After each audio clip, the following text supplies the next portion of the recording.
Hi, my name's Scott Bloyer. I'm the lead pastor of Elevation Christian Church in Aurora, Colorado. I'm also the host of this podcast. You can learn something from anyone. And my hope is that today we can have a conversation that will both encourage and enlighten people throughout the world. See, we've noticed that throughout our society, throughout our country, over the last couple of months, there's been a lot of desperation. There's been a lot of hurt. And part of that is because of the systemic racism that we know is very prevalent within our country, especially when it comes to the area of incarceration. So, a month or two ago, I had the awesome privilege of sitting down and having a conversation with Hassan Latiff. Hassan Latiff is the executive director of Second Chance Center, a place that helps men and women that are leaving incarceration to return back to society. They're returning citizens.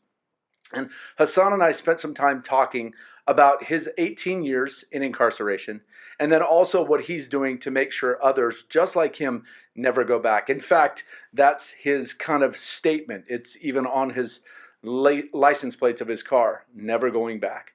So I'd like to invite you to join with me in this conversation with Hassan Latiff.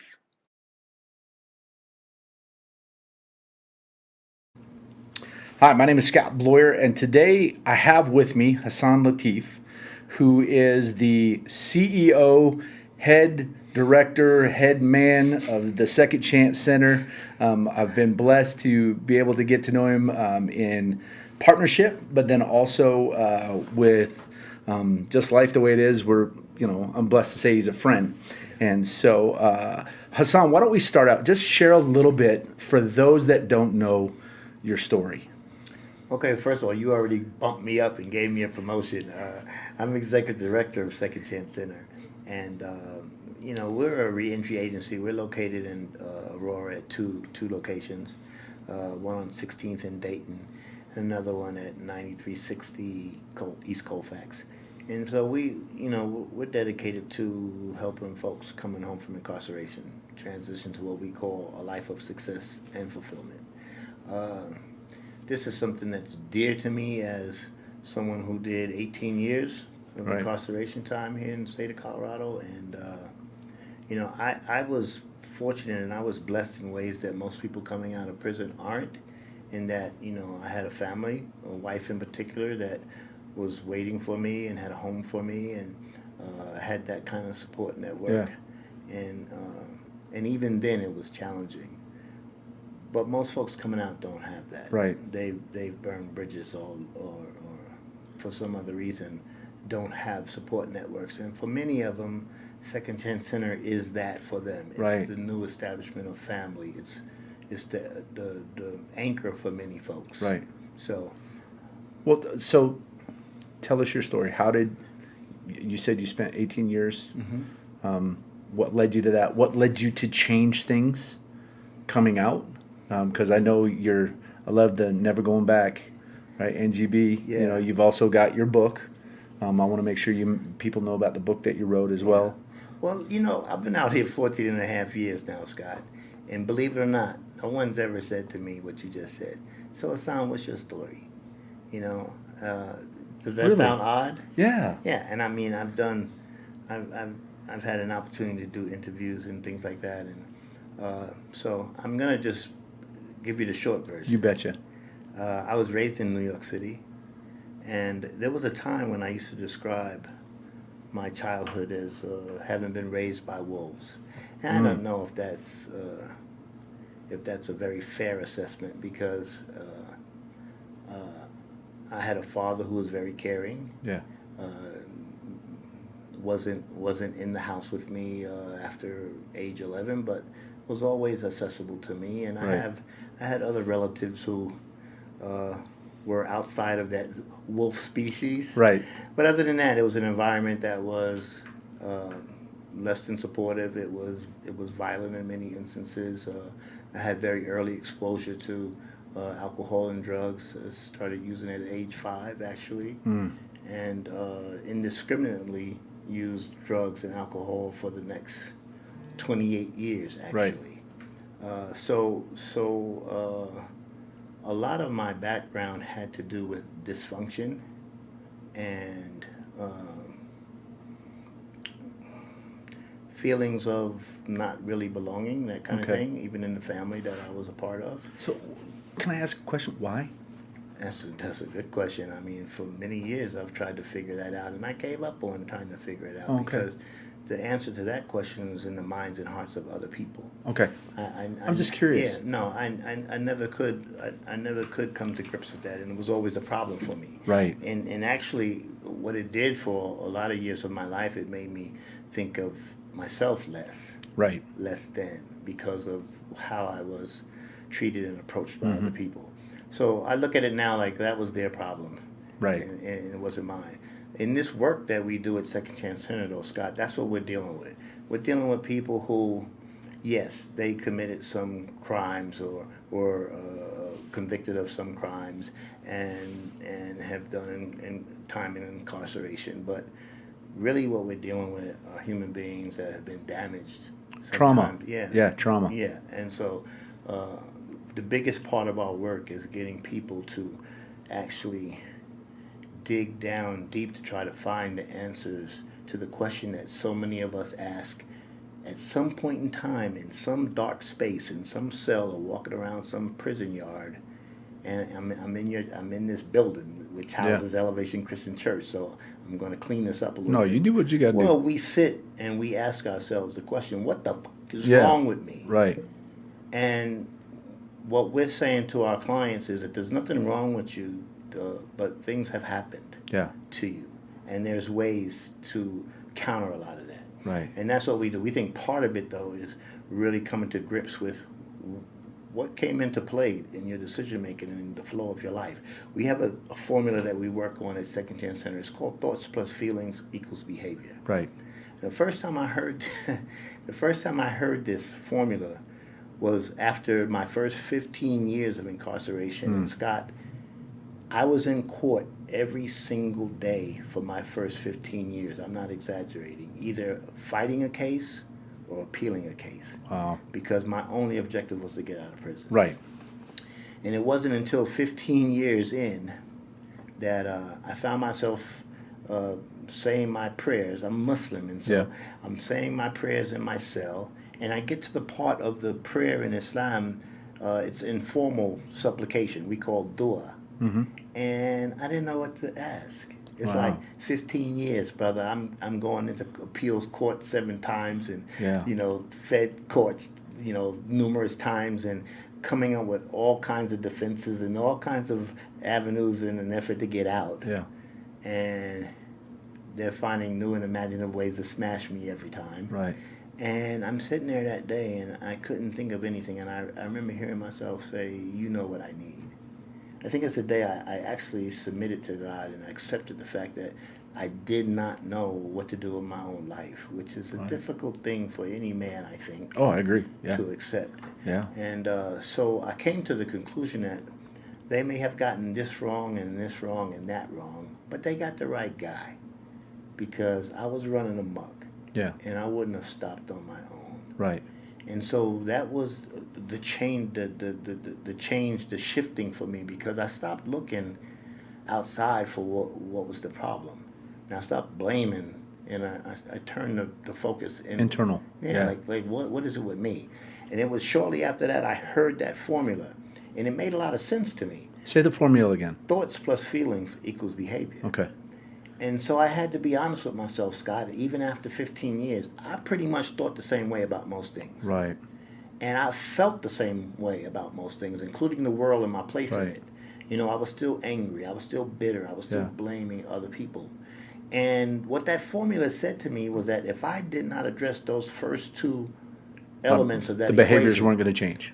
the likelihood is I would behave in a similar fashion. Right. For me, that was unacceptable. Okay. And it compelled me to try to work on those 2 things. Yeah. And I was fortunate to be able to enter a therapeutic community program the last couple of years of my stay inside, where people, it was a very uncomfortable setting because it was peer driven, and people checked you about your behavior and told you about yourself, and those are things I was never comfortable with. Right. But I submitted to that process, and Khalil, one of my guys who works with me now, he was in that program prior to me. and he was my guide through it. Wow. And he helped me focus on what I needed to focus on, and so I was able to address some of those things and come to grips with questions that I had about myself and my life, most of my life, brother. Yeah. And so by the time I came out at 50, I didn't know what to expect. Unlike a lot of folks who lay up on their backs in prison thinking of great ideas about Right. what they're going to do to give back and give to the community. And Right. I had none of that going on, brother. I didn't know what to expect. When I went to prison, George W.H. Bush, no, Ronald Reagan was president. Right. When I came out, the second Bush was in his second term. Right. So I had spent quite a bit of time away, Exactly. brother, and the world was different. Mhm. I didn't know what to expect. But Can I ask you a question? Sure. You said you didn't know what to expect. You knew you were going home to a wife and kids, right? What was your greatest fear? I mean, coming from incarceration back as a returning citizen into quote unquote everyday life, what were you thinking about? What was your greatest fear in that? that's a great question too, and I guess if you use the word fear, and I don't know if that is something I'm willing to own. Okay. But my biggest concern was Concern. Okay. Yeah. my biggest concern was how I was going to be received by employers, by the community at large, by the police department, Right. who might still have some interest in what my movements were about. Right. That I had the comfort of knowing that if things really got bad, my wife, that's my partner. Yeah. I'm not going to drown. Right. I'm not going to be homeless. So I didn't have those concerns that so many of our folks have. Right. I'm not going to go hungry. I didn't have those kinds of, but how I would fit in, and how I would find my way. I wasn't sure about those things. Which is interesting for someone at 50. Yeah, and you know what? That's huge. Man, just a couple of days before I turned 60, I was having a conversation with someone, and I said to them, I'm going to be turning 60 tomorrow, and for the first time in my life, I feel like I'm in the right place and I'm doing what I'm supposed to do. I said, I know that's pathetic for somebody getting ready to turn 60, and this person said to me, no, Hassan, some folks never get there. No. Yeah. Yeah. That's what I was thinking right there. I'm like, not pathetic, Yeah. but just powerful Yeah. that you were at least able to get to that place. Because how many of the guys do we know that have either been incarcerated or come out, or even men that have been in business for years, but they get done, they're like, well, that was who I was, so now I don't know who I am or what I'm supposed to do. Yeah, yeah. You know? So that was like, Wow. that was, to answer your question, that was the big concern. Okay. Like, where would I How do I fit in? How do I What do find- people expect? How do I find? And this work, I'm going to tell you how this work kind of settled in for me. I was in a prison called Fremont Correctional in Canyon Right. City. And when you came out of the cell blocks, which are huge cell blocks, I think we had about 2,000 people living there. And when you go out to the yard, you had to come down this ramp. And there was a track on one side, and on the other side of this ramp was weight piles and a softball Right. field. I used to always sit on the highest point in between the track and the field, where I can kind of keep my eye on See stuff. everybody. Yeah. So I was sitting out there one day, and a young man came to me, and he I was the imam of the Muslim community there, and he said, "Yeah, Imam, can I talk to you for a minute?" And I was like, "Yeah, what's up?" So he said, "Look, I'm getting out of prison in a week. What do I need to do to stay out?" My first thought is, why are you asking me? Right. I can't even get out. I'm still here. What you talking about? What do I know? But he I could see the earnestness in his appeal to me, and so I just asked him some questions. I said, "So when you were out there before," I said, "Were you in the life? Were you hustling?" He said, "Yeah, I was." I said, "Well, you might want to think about getting a real job." Yeah. I said, "Were you hanging out all hours of the night?" He said, "Yeah, that was my shift." I said, "Well, we know what happens Right. after the sun goes down." Exactly. I said, maybe you just think about bringing yourself in at a decent hour. I said, "Were you out there getting your freak on?" He said, "You know it." I said, "Well, how about, thinking about maybe trying to find somebody compatible that you can build something. Yeah. You know, whatever he said to me, I said the opposite. And so when he left, I thought to myself, damn, Hassan, you was just spitting some wisdom there. If your black ass ever gets out of prison, Right. you better do the same thing. Exactly. And oddly enough, when I first came home, Scott, I found myself faced with situations where I really did not know what was the best decision or move to make at the time. Right. And what I chose to do in those instances, and there weren't many, but what I chose to do is the opposite of what my inclination immediately Right. was. What felt Reversing familiar. the pattern. Yes. Yes. And that's what I did in those instances. It's the kind of thing we try to teach our folks to do. Right. Not to go to the impulsive, not to go to the familiar. Yeah. Especially when things get difficult. Right. When things get challenging. People tend to want to go back to where they're comfortable. And we find that that's not where the growth is. No. You know, and in our work, we try to comfort the disturbed and to disturb the comfortable. Oh, I like that. You know? I like that. Yeah, and that's why we're involved legislatively in Colorado. We've been a part of the passing of 12 different pieces of legislation Right. into law that have directly impacted the communities we serve, the Right. population we serve. And so, when I tell you it's been 14 and a half years that I've been out here, you were present the day we broke ground on the apartment building that's right behind this Yes. Elevation Christian Church building. Yeah. And it was the 13th anniversary of the day I walked out of prison Wow. after 18 years. Oh, that's right. I remember you saying that. Hey, and it wasn't planned, brother, Yeah. because, we had several months where we were battling We didn't with know city when it was going to council. happen. Yeah. So it just so happened that the delay brought it right to that date. Wow. And it didn't hit me until earlier that morning, and I was like, wow. Just to go to show you, we make plans and then God makes plans. Exactly. Exactly. Yeah. No, you. One of the things that I've heard, especially when you're in your mentoring groups, which I think are awesome. I love being able to sit in there because I think it's funny because most of the time they don't realize They don't know who you who are. I am. And so I think I want you to share the story about the guy on the bus that scuffs your shoes. Oh, and I wrote about it in my, Yeah, can in I, your book. Can I Please, plug my book? please. That's why I asked you. I read it. I already see. I Thank gave it you. away already. Okay. So I don't even have it. Cheech has it. I'm going to so. give you another one. Yeah. I wrote a book called Never Going Back, 7 Steps to Staying Out of Prison. And it wasn't an autobiographical piece. There were a couple of things that were personal, I thought, that were germane to whatever subject I was discussing. But I really wanted it to be like a roadmap.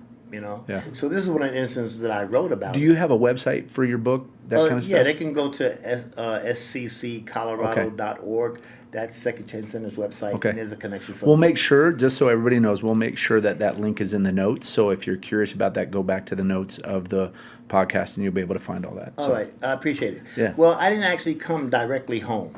When I was released from prison, I was released to a program that was run out of the University of Colorado called Pier 1. Okay. It was an alcohol and drug therapeutic community program.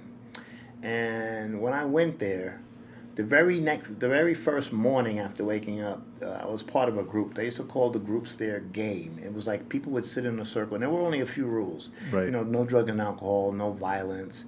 You couldn't get up, but you could say anything you want. Right. Which was kind of like a great forum for a coward. Yeah. Just let it go. Yeah, and so as soon as the group started, they picked up where they obviously left off the day before. It was a lot of arguing, back and forth, bickering, very harsh things being said, people inviting each other to body parts and I've never heard men talk to each other like that without like immediate bloodshed following, and it made me nervous. And I said to the guy, I said, look, hold up, wait, look, I'm 50 years old. I never had anybody call me BITCH. Talk to me like y'all talking to each other. I said, please. It took me a long time to get here, and I'm serious about trying to build a different kind of life. I don't want to disappoint anybody, but the way you talking to each other, please, don't talk to me like that. Yeah. And this young man, I think he was like 19, he said, you better get used to it if you're ever going to ride the 15L.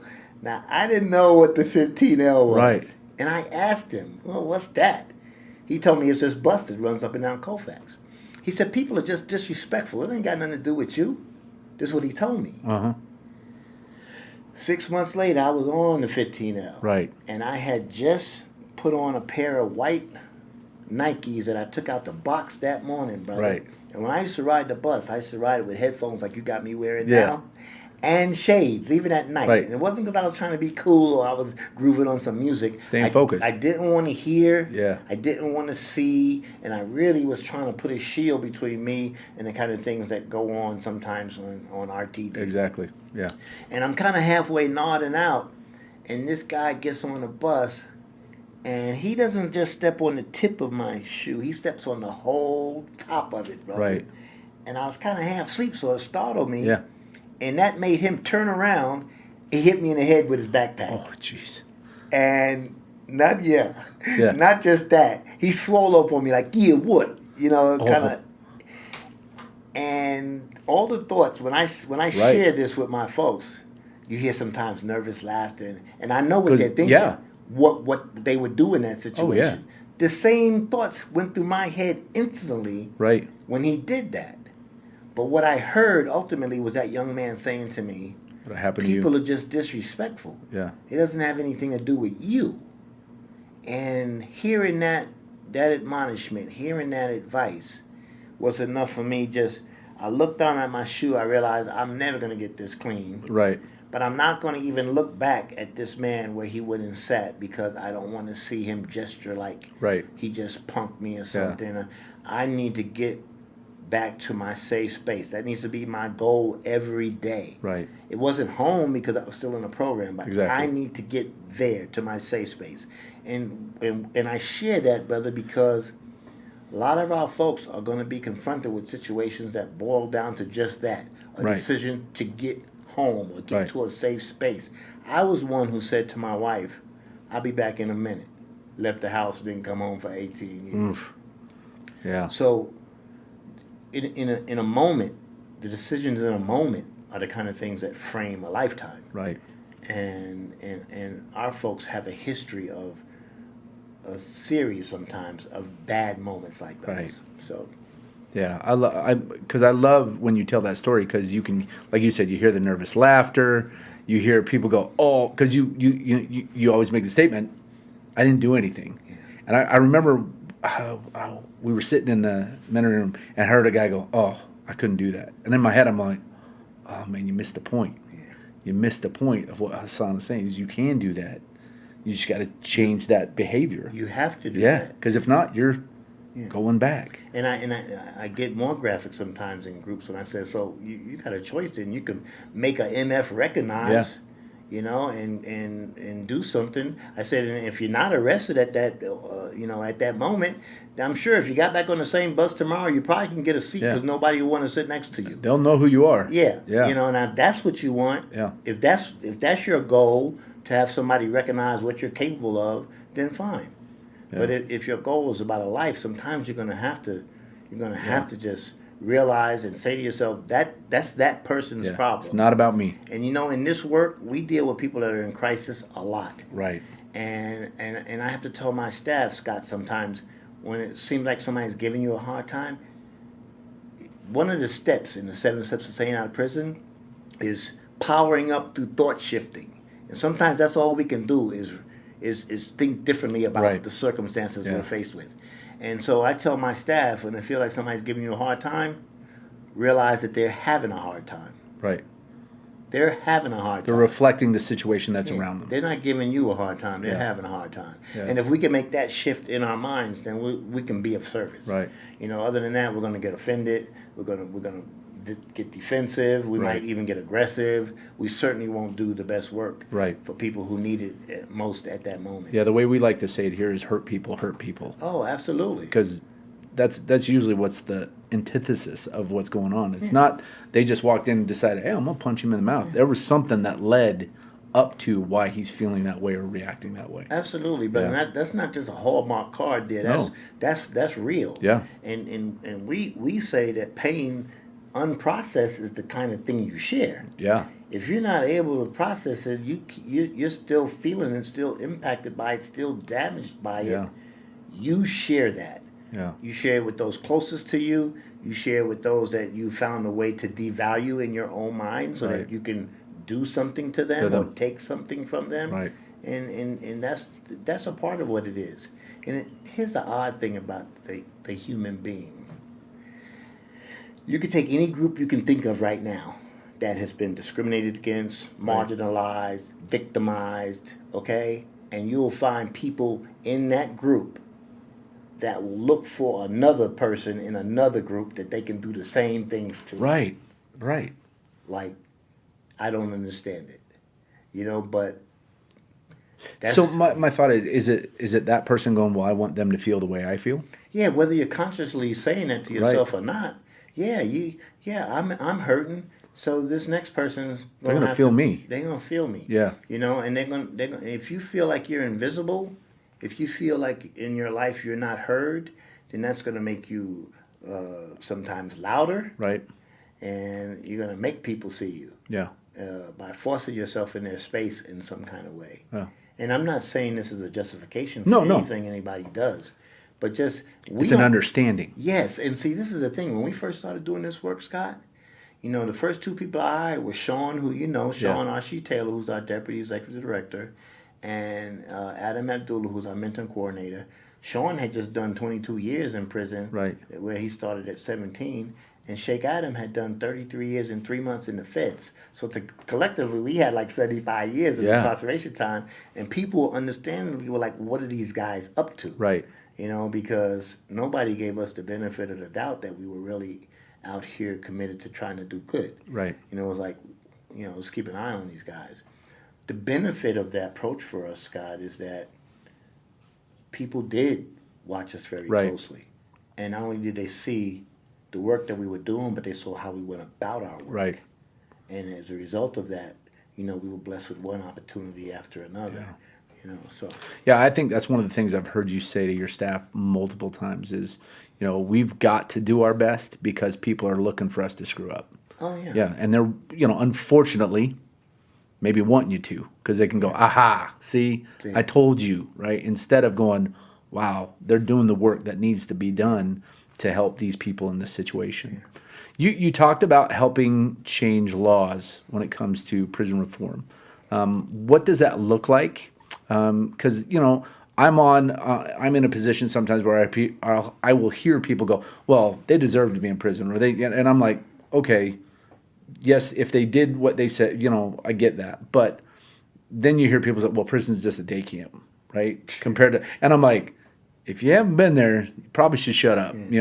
What does prison reform look like, and what are you? We talked about a little before we even got onto this about the Colorado connection and what you guys are doing. What does that look like? Well, let me just tell you, a lot of people say that the system is broken, Scott. Right.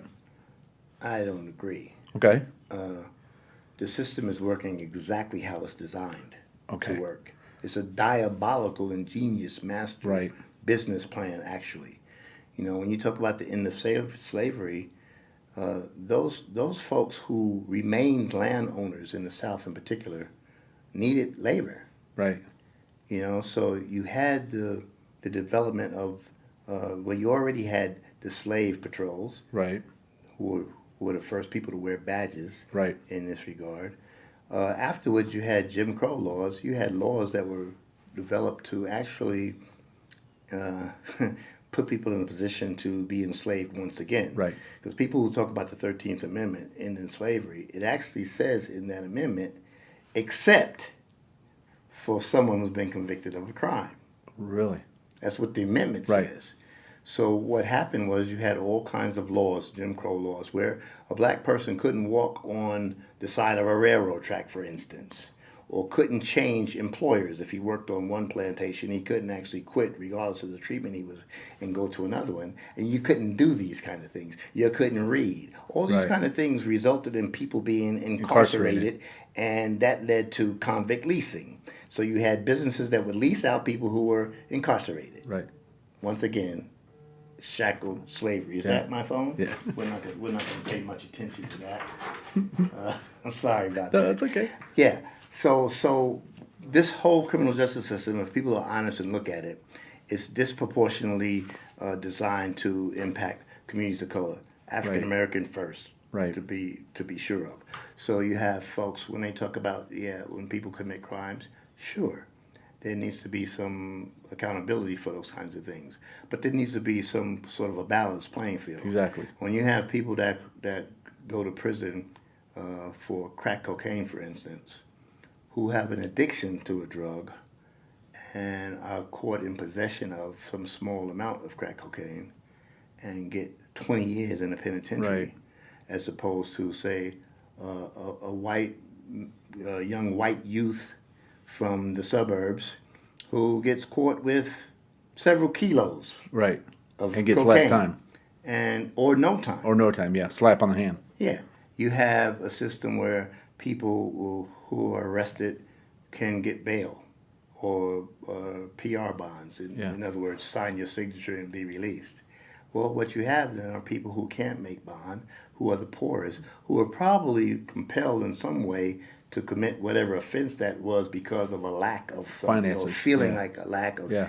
And now this person is in prison for something minor, but can't get out of the county jail because they can't make bail.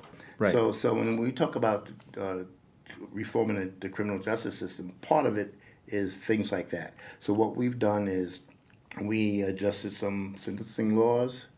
We last year just got, when I say we, there were a bunch of folks involved. Yeah. But voting rights returned to folks on parole. Yeah. Now, I remember, brother, I was home 2 years and a half. I was sitting in Mile High Stadium for the Democratic National Convention, listening to Sheryl Crow and Stevie Wonder and waiting for this black man who was talking about running for president. Right. And my wife and I were there. We were some of the first people there. We figured we'd go early because we were Muslim, and she covers, and we figured we might go through some extra scrutiny. Right. But what we saw was a stadium fill up with about 80,000 people, and it was like no strangers. I've never been in an environment that like celebratory. Yeah. And it was all kinds of folks. Yeah. And I'm sitting there thinking, I'm never going to be on the sidelines of this thing again. You know, when I get a chance to vote, they're going to hear my voice. Right. I'm going to be a part of it. I'm going to make it count. Yeah. Now, I'm saying that because we got legislation passed, and now 11,000 people as of last June, or July 1st rather, that couldn't vote before, disenfranchised by law, Right. now had the right returned to them to vote. And I know maybe some people feel something about that as well. But if you make a mistake and you pay your penalty for it, you know, to be denied access to a citizen's rights going forward just seems like a continuation of punishment. No, I agree. Yeah, and so we encourage community and civic engagement. You know, a lot of the offices, the elections that happen locally, which impact citizens the most. I mean, we might feel some kind of way about what happens in Washington. Right. But what most directly impacts us in Colorado, for instance, happens down on Broadway. Right.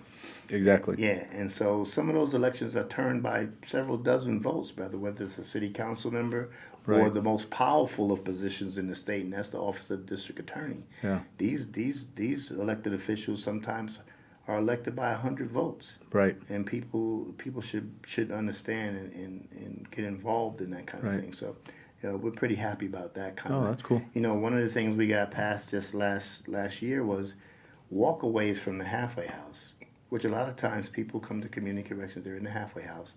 They might mess up, they might get high, and instead of, you know, coming back to the halfway house and taking whatever penalty, they get scared and they don't come back.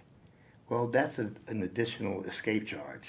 Oh, really? Yeah. See, I didn't know that. Yeah, it's an additional escape charge, and it usually impacts women, we found, the data shows, more often than men. So you have sometimes women going back to prison doing time for a walkaway that's called an escape. It's the same penalty, it's the same charge as if you dug out of a penitentiary and made a tunnel. Oh, that makes sense. Yeah.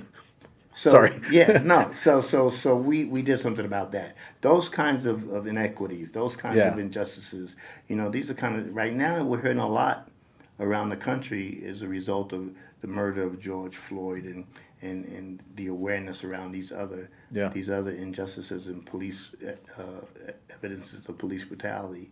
You know, well, people are just tired of it. Yeah. You know, and I understand all of that. I'm 65 years old in September, Scott. I was born the year Emmett Till was murdered, Right. and I've seen it happen every year of my life. And now we got young people, black and Latino and white and gay and straight and Asian and they're like they can't imagine waiting 10 years for something to change. Yeah. They're talking Right. about They want it now. They want it now, Yeah. brother. And that energy, those of us. Well, I'm much older than you. We don't have that. Not Kind much. of, we don't have that kind of energy left. So I applaud those efforts. And actually, we've already seen changes. We Yes. just had the governor sign last year a police accountability Yeah. law that hopefully is going to give some people maybe to think twice about Right. kneeling on someone's neck for 8 Yeah. minutes and 46 seconds. Yeah. Or what happened with Elijah McClain Yeah. right here in Aurora. So I'm very encouraged. At one time, I didn't know what to feel. It was just like just another tragedy. Yeah. But now, Well, I think one of the things that caught me was we were talking one afternoon, and you were like, "I just feel numb. yeah, I just feel numb because I'm used to this, Yeah. and I'm not." And that bothered me as your friend because I'm like, I don't feel numb because I've never had to experience that. But yet, in the same tone, I was angry, And so, hearing you say that, my friend Justin Adams, my friend Larry, all black men in different positions in society, in different places, it bothered me to the point that I'm like, okay, we've got to figure out how we can influence those things, because I've really taken the time over the last 2 months, even before George Floyd. I was really trying to figure out what does this look like in our community, because I grew up here in Aurora. I grew up here in Montbello. I grew up being around black, white, Latino. I mean, that was just not being around different people of different races and different languages and all that was not your experience. that was normal to me. I'm like, oh, this is all right, And then I would go to different places in the nation, and it's like all white people. I'm like, this actually makes me more uncomfortable than anything else. And so, getting back to when you said you felt numb, it was like, okay, I've got to be able to dig into that deeper and go, okay, so how are my friends feeling? I can't reflect on my own. How are they feeling so that I can be a part of a solution? And I think that's been a blessing to me to be able to speak with you, speak with Larry, speak with Justin, and hear all of those inequities. Well, you know what? You didn't try to impose yourself in that space for me. The first thing you did was text me. Yeah. Just to, you all right, brother? Yeah. It was later that we actually talked. Right. And sometimes I think in this moment, we have a lot of folks who have black and brown and Asian friends, and they wanna come in and reaffirm that they're different. That's not really what's necessary. Yeah. And right now there's a lot of back and forth definitions about who's ally and who isn't. Yeah. For me, brother, I judge a person by the things they do. Yeah. What's said, that could be the truth. I don't know. Right. But I judge people by what they do. And when we first met, it was about a discussion about the land Elevation Christian Church owned. Right. And the housing we wanted to build. And we had never met each other before. Nope. And we sat down at Second Chance Center and just had a conversation. And we saw how much our missions were aligned. Very much so. Yeah, and the vision for people. Yeah. And our conversation wasn't about you being a white man sitting on this end of the table and me being a black man sitting across from you. It was about the work we wanted to do for people. Yeah. And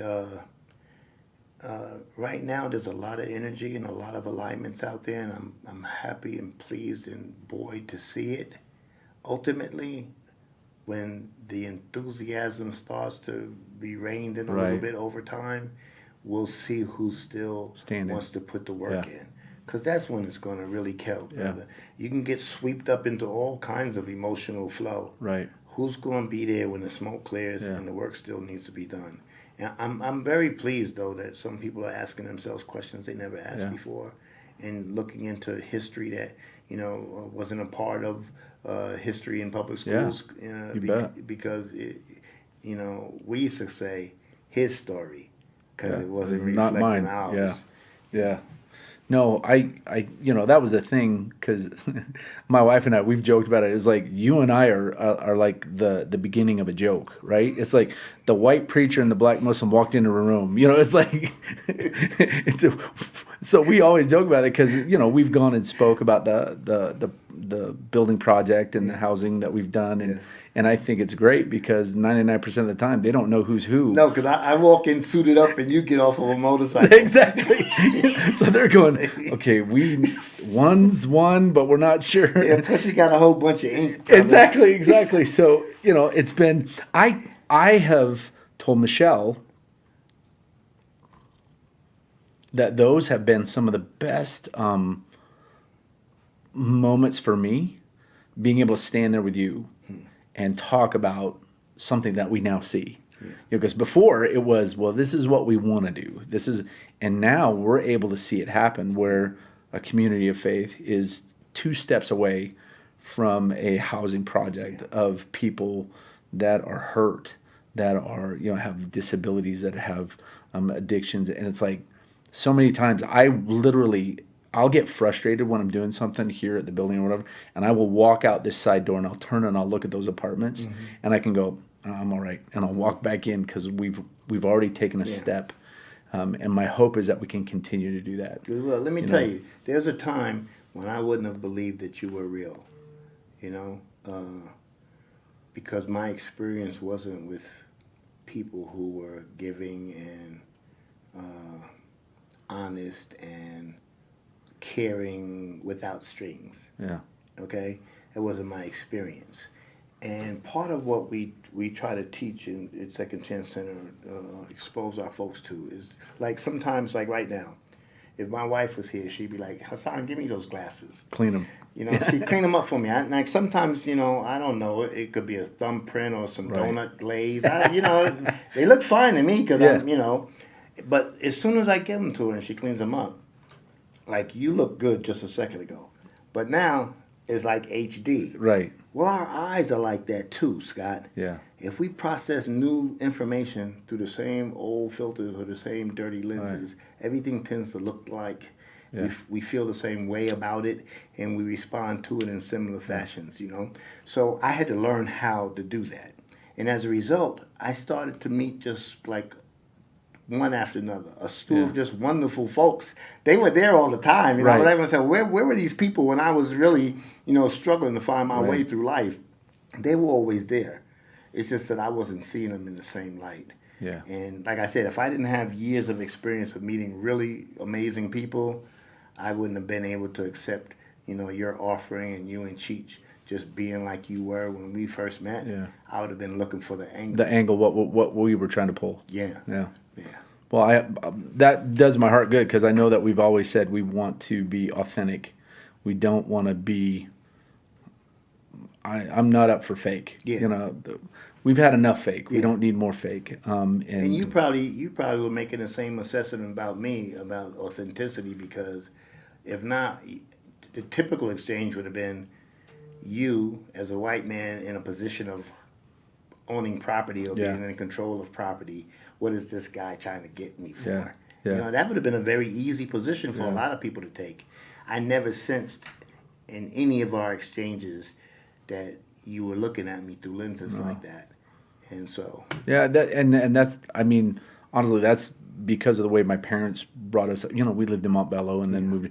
It was I never, I see people that have different colors than me, but I don't judge them by that color. And I think that's also a part of who I am in my faith, is that God has allowed us to see people of all different races, nationalities as still His kids, and so.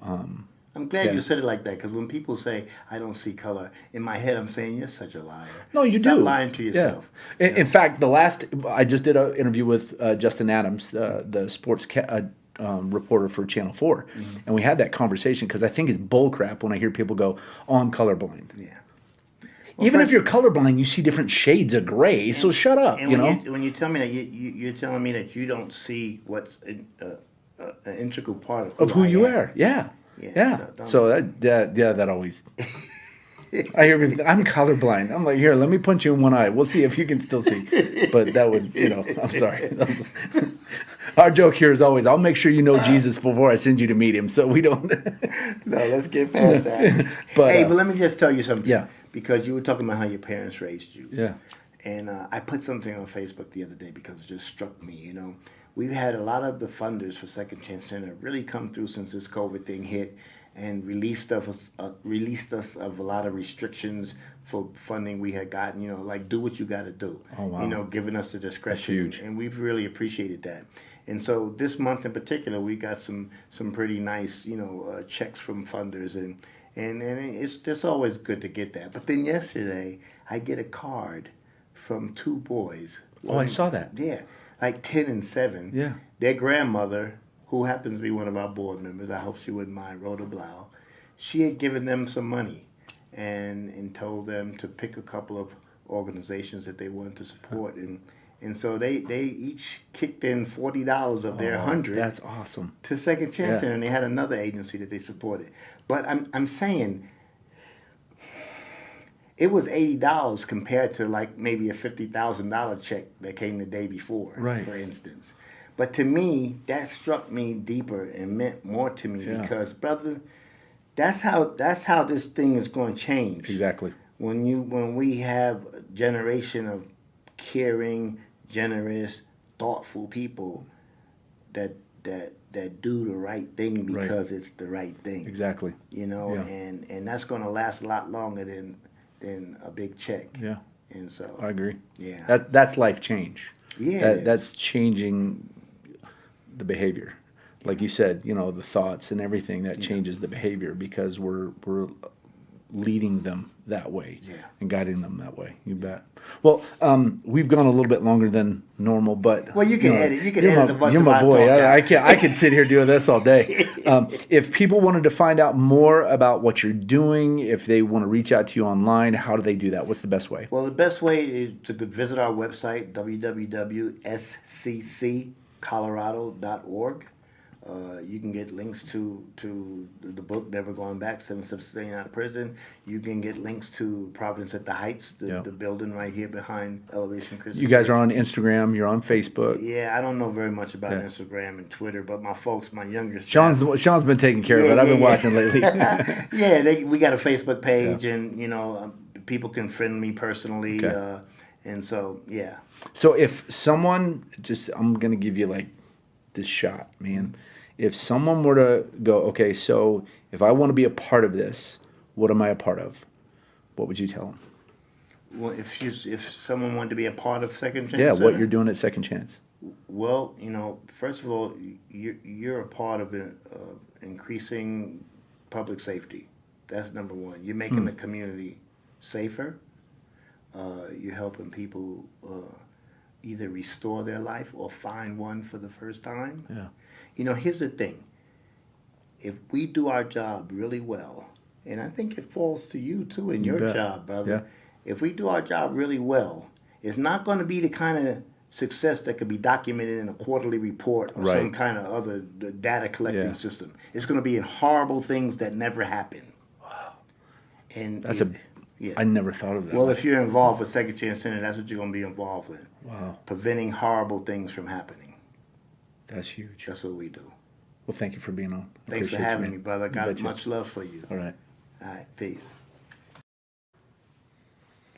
Wow, wasn't that just an incredible interview? I don't know about you, but I was definitely moved and inspired by all of the things that Hassan shared about his organization and the ways that he's helping people never go back. I think one of the greatest things that he shared throughout that interview was when he said thoughts plus feelings equal behavior. I think anybody can gain some insight from knowing that when it comes to their own life.